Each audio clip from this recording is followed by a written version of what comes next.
أعوذ بالله من الشيطان الرجيم. بسم الله الرحمن الرحيم. الحمد لله رب العالمين، والصلاة والسلام على أشرف الأنبياء والمرسلين، سيدنا ونبينا ومولانا محمد وعلى آله وأصحابه أجمعين، وعن التابعين ومن تبعهم بإحسان إلى يوم الدين. ربنا لا علم لنا إلا ما علمتنا إنك أنت العليم الحكيم. ربنا علمنا ما ينفعنا وانفعنا بما علمتنا. اللهم زدنا علما. اللهم ارزقنا العمل بما علمتنا. اللهم أرنا الحق حقا وارزقنا اتباعه، وأرنا الباطل باطلا وارزقنا اجتنابه، وأدخلنا برحمتك في عبادك الصالحين، واجعلنا ممن يستمعون القول فيتبعون أحسنه. أولئك الذين هداهم الله وأولئك هم أولو الألباب. أما بعد، أيها الإخوة والأخوات, chers frères et sœurs, assalamu alaikum wa rahmatullahi wa barakatuh. Nous continuons, incha'Allah ta'ala, nos rappels pendant ce mois de Ramadan. Nous continuons, par la grâce d'Allah ta'ala, à vous accompagner tout au long du mois de Ramadan pour garder le lien avec les différentes mosquées du Loiret.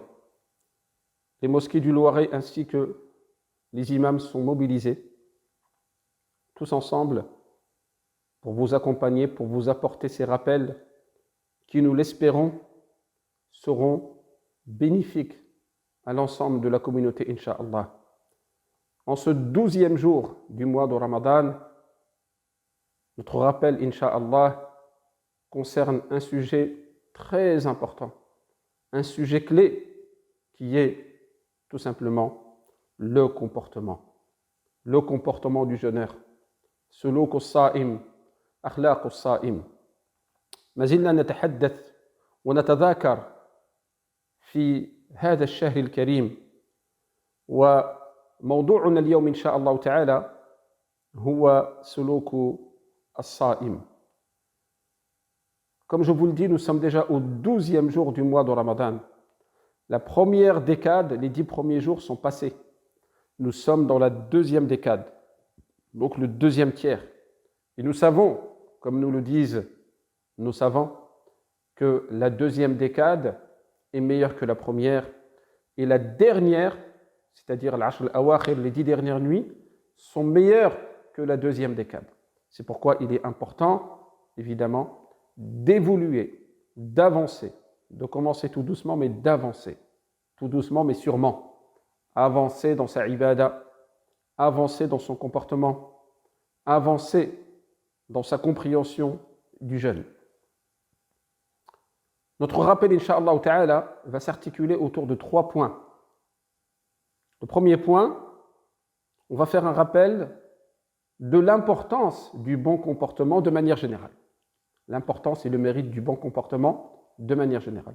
Deuxième point, l'importance du bon comportement, spécialement pendant le mois de Ramadan.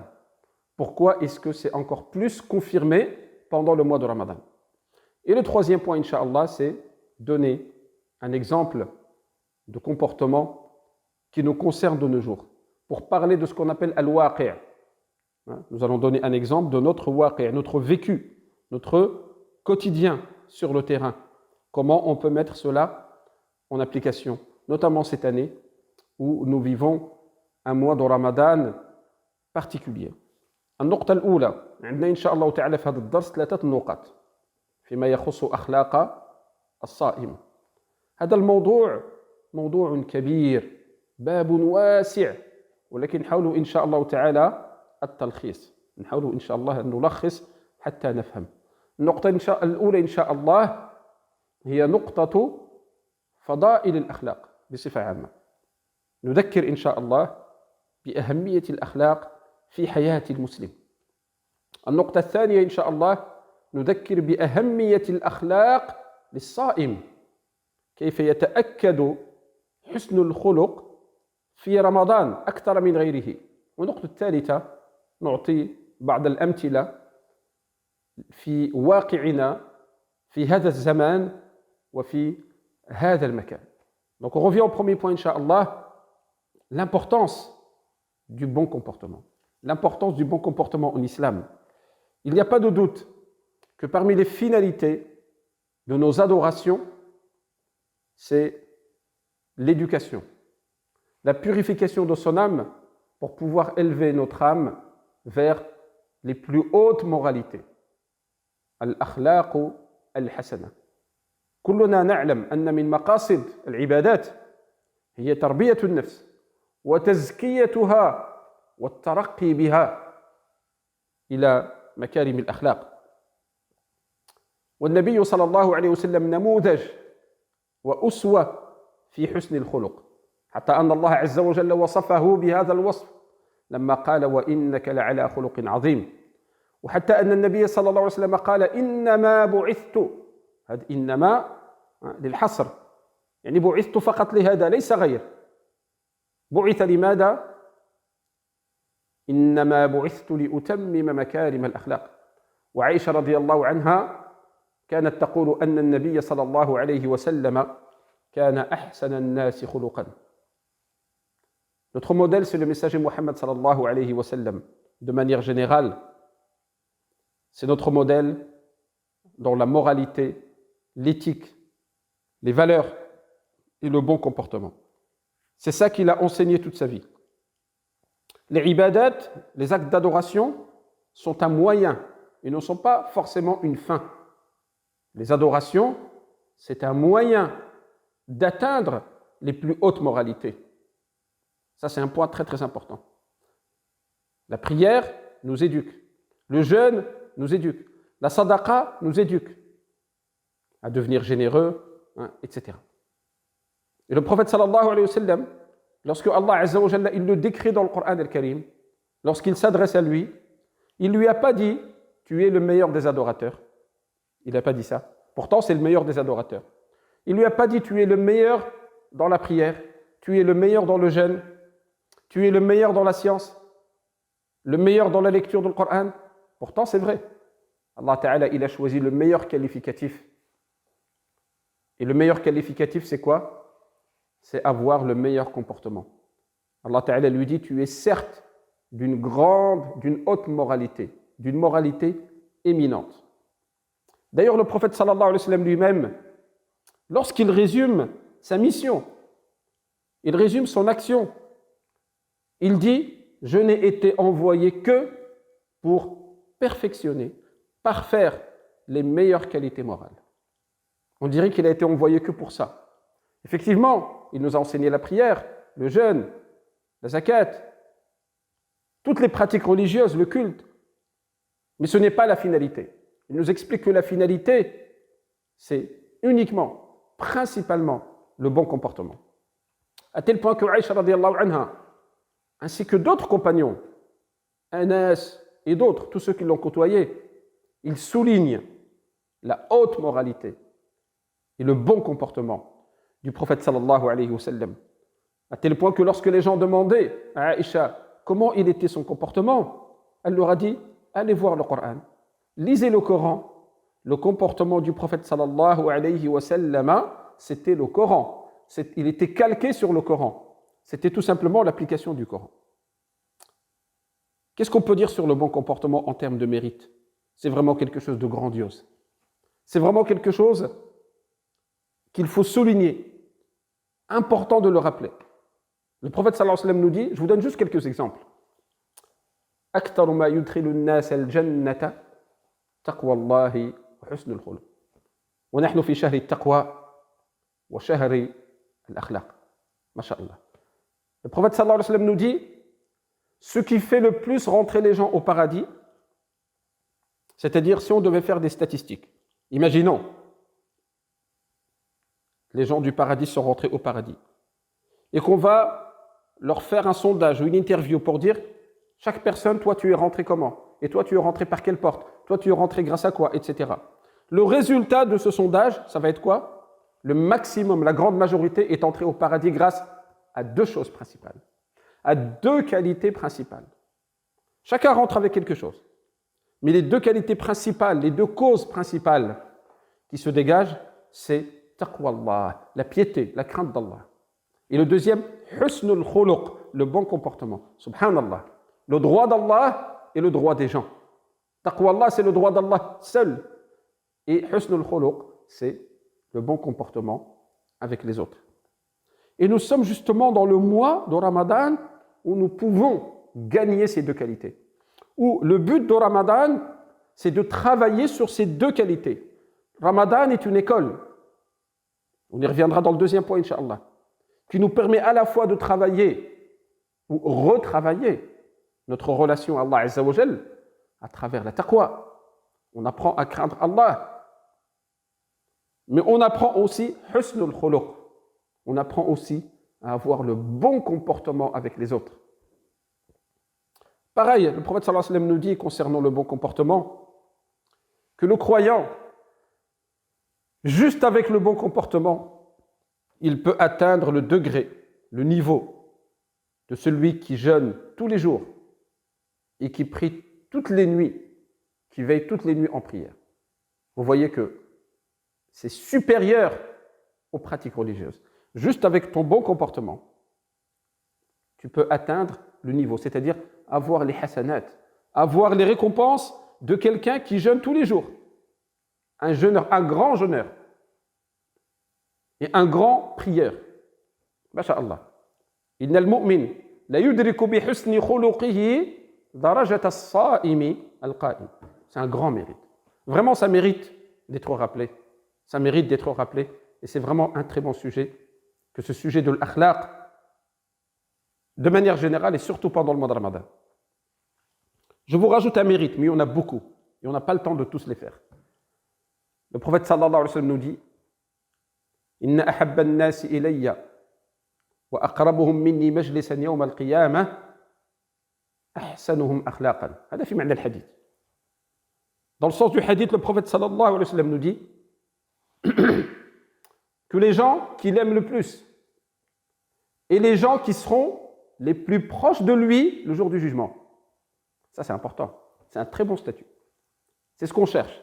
On cherche que Allah nous aime et on cherche que le prophète sallallahu alayhi wa sallam nous aime et qu'on sera avec lui. Tout croyant et croyante, il cherche ça. Alors comment faire? Il nous explique tout simplement. Il dit, parmi vous, ceux que j'aime le plus, ceux qui me sont le plus chers, et ceux qui seront le plus proches de moi le jour du jugement, c'est ceux qui ont le meilleur comportement. Écoutez bien, le prophète sallallahu alayhi wa sallam nous dit, parmi vous, c'est-à-dire vous, ma communauté, vous, la communauté des croyants, ceux qui me sont le plus chers au cœur du prophète sallallahu alayhi wa sallam, et ceux qui seront le plus proches de moi le jour du jugement, c'est ceux et celles qui ont le meilleur comportement. Homme ou femme, jeune ou moins jeune, plus tu as un bon comportement et plus tu seras à proximité du prophète sallallahu alayhi wa sallam, autour de son bassin, et aussi au paradis, incha'Allah ta'ala. Ça, c'est un mérite qui est très, très, très important. Il est important que les gens comprennent la finalité de la religion, la finalité de la mission du prophète sallallahu alayhi wa sallam, la finalité même des adorations. On ne fait pas les adorations pour faire les adorations. La finalité même de la science, du ilm. On ne fait pas le ilm, on n'apprend pas le ilm pour le ilm, tout simplement. La finalité principale, c'est le bon comportement. La finalité principale, c'est l'éthique et la moralité du croyant. Deuxième point, Inch'Allah, concernant spécialement le mois de Ramadan. Shahru Ramadan, Zamanun Sharif. Le mois de Ramadan, c'est une époque qui est noble, un moment qui est noble. Il y a une règle en islam qui dit que selon le lieu ou l'époque, les actions sont démultipliées, sont mieux récompensées par Allah Azza wa Jal, selon l'endroit où tu te trouves et selon l'époque où tu te trouves. Les bonnes actions sont démultipliées, mais aussi les mauvaises. Je donne un exemple. Nous sommes à la mosquée. Il ne conviendrait pas que quelqu'un à la mosquée fait une mauvaise action, ou un péché, ou un mauvais comportement. Ça ne convient pas. On dit non, mais on est à la mosquée. On ne peut pas dire ça à la mosquée. On ne peut pas faire ça à la mosquée. Pourquoi? Bisababi sharafil makan. Grâce à quoi? À la noblesse du lieu, à la sacralité du lieu. Eh bien, c'est pareil pour le mois de Ramadan. Nous sommes dans une époque qui est noble, il faut le savoir. Dans une époque où il y a une sacralité pour Allah Azza wa Jal. Et ça doit aussi avoir une sacralité pour nous. C'est pourquoi on doit encore plus, pendant le mois de Ramadan, faire attention au comportement. Ce qu'on disait jusqu'à maintenant, c'est le comportement de manière générale. Mais là, pendant le mois de Ramadan, يتأكد فيه حسن الخلق. Pendant le mois de Ramadan, le bon comportement est encore plus confirmé. حسن الخلق يزيد في أجر الصيام. Le bon comportement, il va augmenter les mérites et les récompenses de notre jeûne. وسوء الخلق ينقص من ثواب الصيام. De la même manière, inversement, le mauvais comportement, les mauvaises moralités vont diminuer largement la récompense et les fruits de notre jeûne. هذا هو الفرق بين الصائم وصائم آخر. C'est cela la différence entre un jeûneur et un autre jeûneur. Si nous regardons du côté basique, pratique, tout le monde a le même jeûne. Tout le monde craint Allah Azza wa Jal. Même si on est tout seul chez lui, les portes fermées, on est tout seul chez soi, on ne mangera pas. Pourquoi? Parce qu'il y a un minimum de crainte d'Allah Ta'ala. On ne mange pas, on ne boit pas. C'est justement là qu'on apprend taqwa Allah. On apprend à craindre Allah. Et on fait ça pendant 30 jours. Et après, on craint Allah plus facilement en dehors de Ramadan. On s'abstient du halal. La nourriture, elle est halal, mais on s'abstient. Celui qui arrive à s'abstenir du halal pendant Ramadan, il s'abstiendra du haram en dehors de Ramadan. Donc on apprend la crainte d'Allah. Mais on apprend aussi le bon comportement. Et ça, c'est essentiel. Donc si nous prenons juste le premier point, tout le monde est à peu près au même niveau. Tout le monde respecte la pratique du jeûne, le fait de ne pas boire, de ne pas manger pendant la journée. Mais alors, elle est où la différence dans la récompense? Pourquoi on n'est pas tous récompensés pareil? Eh bien, la récompense, elle dépend du bon comportement. Plus on a un bon comportement pendant le mois de Ramadan, pendant le jeûne, et plus la récompense, elle est meilleure. Le jeûne, ce n'est pas seulement s'abstenir de boire et de manger. Le prophète sallallahu alayhi wa sallam nous dit إذا كان يوم صوم أحدكم فلا يرفث ولا يصخب وإن سابه أحد أو قاتله فليقل إني صائم.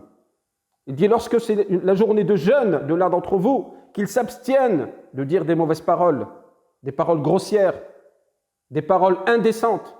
Ça ne convient pas avec la sacralité du mois de Ramadan. Pour le mois de Ramadan, ce qui convient, c'est la décence. Wala yasrab, il ne crie pas. Il ne passe pas son temps à crier. Plutôt, il doit être quelqu'un de serein, quelqu'un de posé, quelqu'un qui a un bon comportement. Le prophète sallallahu alayhi wa sallam nous dit combien même quelqu'un le cherche. Il lui cherche querelle, il se dispute avec lui. Peut-être même qu'il veut rentrer en conflit ou en bataille avec lui. Eh bien qu'il se contente de dire « Inni sa'im » je suis en état de jeûne. Masha'Allah. Très très bon comportement. Je disais que le jeûneur ne jeûne pas uniquement le jeûne de l'estomac, le fait de s'abstenir uniquement de boire et de manger, mais il s'abstient aussi de tout le reste. Le prophète sallallahu alayhi wa sallam nous dit رُبَّ صَائِمٍ لَيْسَ لَهُ مِنْ صِيَامِهِ إِلَّا الْجُوعُ وَالْعَطَشُ. Il nous dit faites attention, car combien de jeûneurs ils n'ont de leur jeûne, de bénéfices de leur jeûne, que le fait d'avoir faim et d'avoir soif, tout simplement. Est-ce que ça, c'est un bénéfice? Ce n'est pas un bénéfice. À la fin de la journée, qu'est-ce que tu as gagné de ton jeûne? La faim et la soif. J'ai eu faim, j'ai eu soif. Ce n'est pas un bénéfice, ça. Ça, c'est la pratique. Mais il y a un autre bénéfice derrière. Et pourquoi le prophète sallallahu alayhi wa sallam nous dit ça? Parce que c'est des gens qui n'adoptent pas le comportement du jeûneur. Pourquoi? Parce que c'est le corps entier qui doit jeûner. C'est tous les membres du corps qui doivent jeûner. Al-lisan, la langue, al-ayn, l'œil, il doit jeûner. Al-udn, l'oreille doit aussi jeûner. Ne pas continuer à écouter les calomnies, etc. Le prophète sallallahu alayhi wa sallam nous dit par exemple من لم يدع قول الزور والعمل به فليس لله حاجة أن يدع طعامه في أن يدع طعامه وشرابه. Il nous dit celui qui ne délaisse pas les mensonges, les faussetés, tout ce qui est faux, والعمل به, et l'usage de ce faux. Vous connaissez l'expression faux et usage de faux. C'est une expression dans le droit. Hein. C'est un délit pénal. Eh bien, c'est ça. Le faux, c'est tout ce qui est mensonger, tout ce qui est faux. Le fait de le dire et le fait d'en faire usage, de l'utiliser pour ses intérêts. Eh bien, celui qui ne délaisse pas le faux, le mensonge et l'utilisation du faux pendant la journée du jeûne, Allah n'a que faire de son jeûne. Allah n'a pas besoin qu'il délaisse sa nourriture et sa boisson. Si tu ne délaisses pas le mensonge, Allah, il n'a pas besoin que tu délaisses ta nourriture et ta boisson. Ce hadith, il est clair. Ce hadith, il est explicite. Ça veut dire que Allah Ta'ala, il ne t'a pas demandé seulement de délaisser la nourriture et les boissons. Il t'a aussi demandé de délaisser le faux, de délaisser tout ce qui est mauvais comportement. Je vous rappelle une petite parole du compagnon Jabir radiyallahu anhu. قال جابر رضي الله عنه إذا صمت فليصم سمعك وبصرك ولسانك عن الكذب والحرام وليكن عليك وقار وسكينة ولا تجعل يوم صومك وفطرك سواء. هذا صحابي والكلام ديال الصحابي مهم حجة. Jabir nous dit, lorsque tu es en état de jeûne, il faut aussi que ton ouïe jeûne, que ta vue jeûne et que ta langue jeûne. Tu fais attention à tes oreilles, qu'est-ce qu'elles écoutent, qu'est-ce qu'elles entendent. Tu fais attention à tes yeux, qu'est-ce qu'ils voient. En plus, tu es en formation. Pendant le mois de Ramadan, on est en formation. On est dans une école. Si, dans l'école et la formation, on ne respecte pas les procédures, après, on ne pourra pas les mettre en application. Après l'école, après la formation. Donc, en Ramadan, on est en formation. Et on va sortir avec un diplôme à la fin. Donc, on fait attention à ce qu'on entend, à ce qu'on écoute, à ce qu'on voit et surtout à ce qu'on dit. Que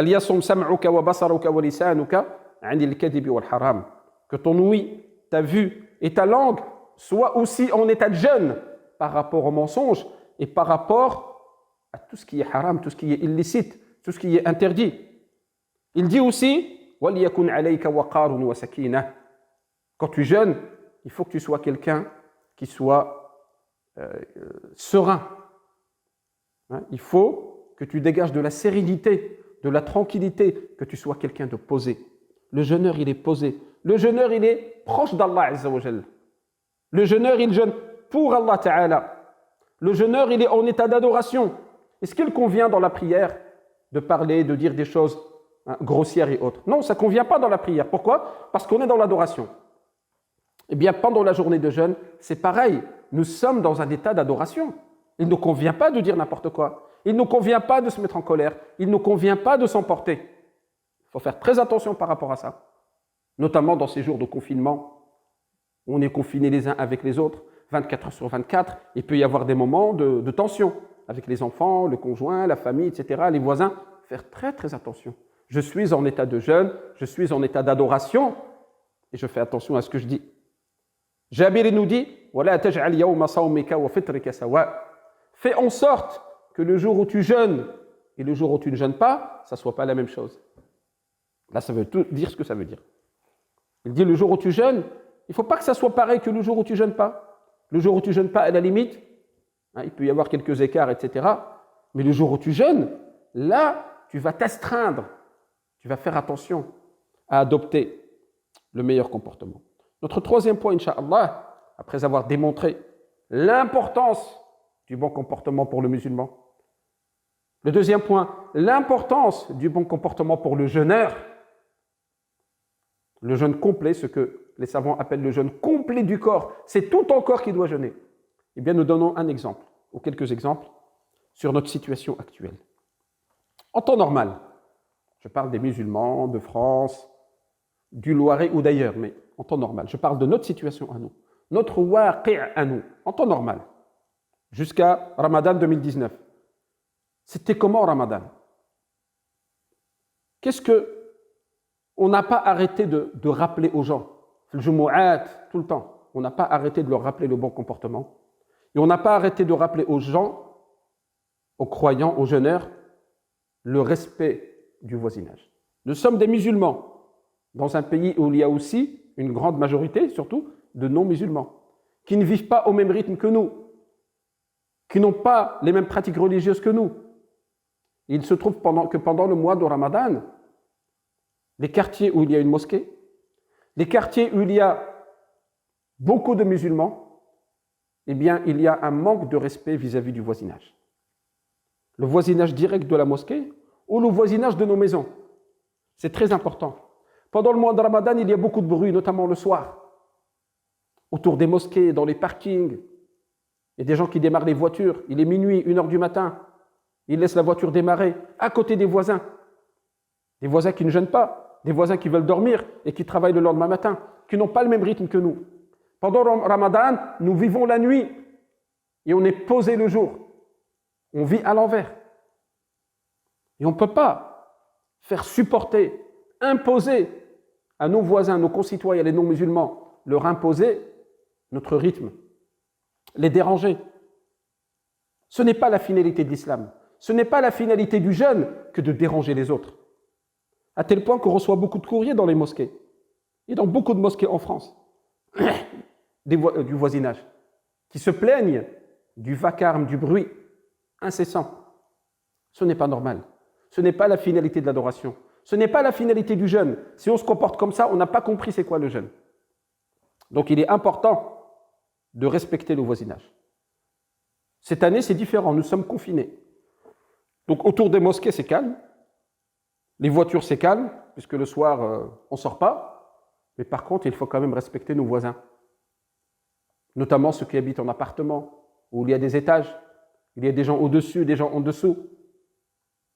Quand on fait du bruit la nuit, et quand on se lève aussi à 4h du matin, ou à 3h du matin, pour prier, pour prendre le repas du suhour, il faut faire attention avec les pas, le bruit, la vaisselle, etc. Les enfants, il faut faire très attention à ne pas déranger les voisins. Cette année, pendant le confinement, on a aussi les commerces. Les commerces sont ouverts, on y va. Même dans les commerces, il faut respecter. Il ne faut pas se jeter comme ça sur les produits. Il faut respecter les autres.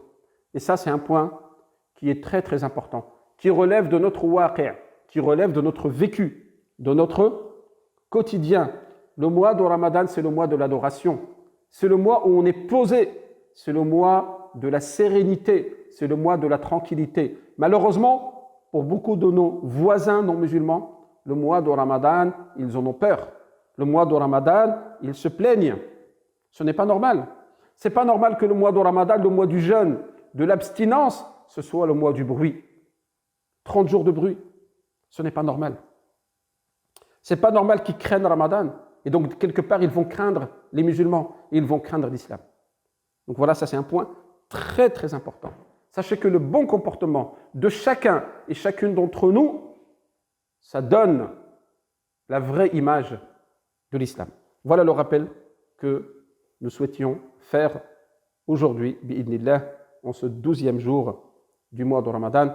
Barakallahu fikum. Nous espérons que ce rappel nous sera, à moi le premier, à tous et toutes, un rappel profitable, incha'Allah ta'ala. Barakallahu fikum. Jazakumullahu khairan pour votre écoute. Nas'alullah an yataqabbala minna wa minkum as-siyam wal-qiyam wa salih al-a'mal. Nas'alullah an yaj'alana wa iyyakum fi hadha ash-shahr al-karim mimman ghafara dhunubahum wa kaffara an sayyi'atihim wa a'taqa riqabahum min an-nar. Amin ya rabbal alamin. ربنا آتنا في الدنيا حسنة وفي الآخرة حسنة وقنا عذاب النار سبحان ربك رب العزة عما يصفون وسلام على المرسلين والحمد لله رب العالمين السلام عليكم ورحمة الله تعالى وبركاته